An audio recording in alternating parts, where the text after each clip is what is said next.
Hi everyone, welcome to my home office, not the shack. Some of you will have seen 2 or 3 videos that I've posted about the crystal radio kit that I bought from eBay a while ago, and had a lot of fun building it. And I was always intending to make an improvement by replacing this, which is a sort of what I call a polycon compact variable capacitor, with one of my dual gang air-spaced variable capacitors, because you just get a broader tuning range. This thing goes up to about 160 picofarads.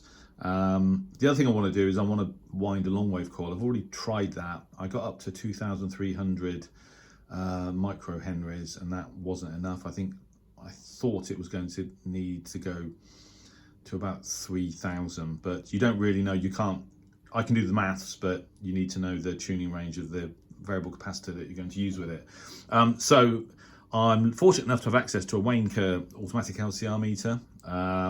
Quite expensive bit of kit. I was told by one of the guys that works for me it cost a few £1,000s a few years ago. I'm not sure if that's true or not, but I'm sure it's pretty expensive and a handy thing to have. So I've got the probes on my dual gang variable capacitor, and I'm getting basically just a few picofarads. So I'm just going to wind it in and see what kind of range we've got. So already at nearly 200.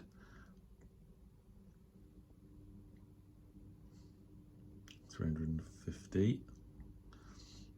So we must be getting close to the limit on this now. My hand is probably affecting the capacitance as well. 409.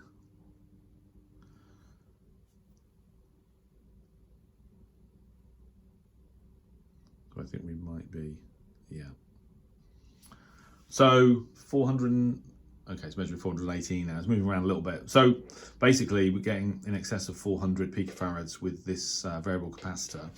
And what I'm going to do is I'm just going to take the probes off, and let's go on here. There you go. So 162 picofarads versus just over 400. So twice the range. It's moving around a little bit, but yeah, basically what's happened is I've got 2 of these. I've already put one on the set, and it just improves the selectivity because you can tune over a wider range, and it just gives you that little bit more adjustment. So yeah, and it gives you a bit more bandwidth as well, obviously, tuning bandwidth. So yeah, I just thought it'd be interesting to show you the actual measurement, because I would have probably ended up buying one of these for that crystal set anyway.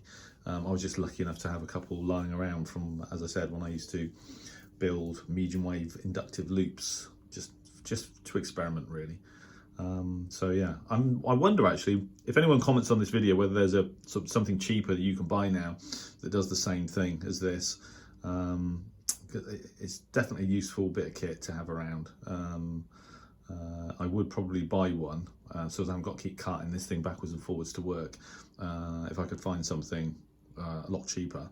So perhaps one of you can recommend something. But anyway, there you go. I'm going to a bit more experimentation. I'm going to try and wind a higher inductance coil that's going to be resonant for longwave, and see if I can listen to Radio 4 on 198 kilohertz for free. Anyway, hope you enjoyed it. All the best. 73.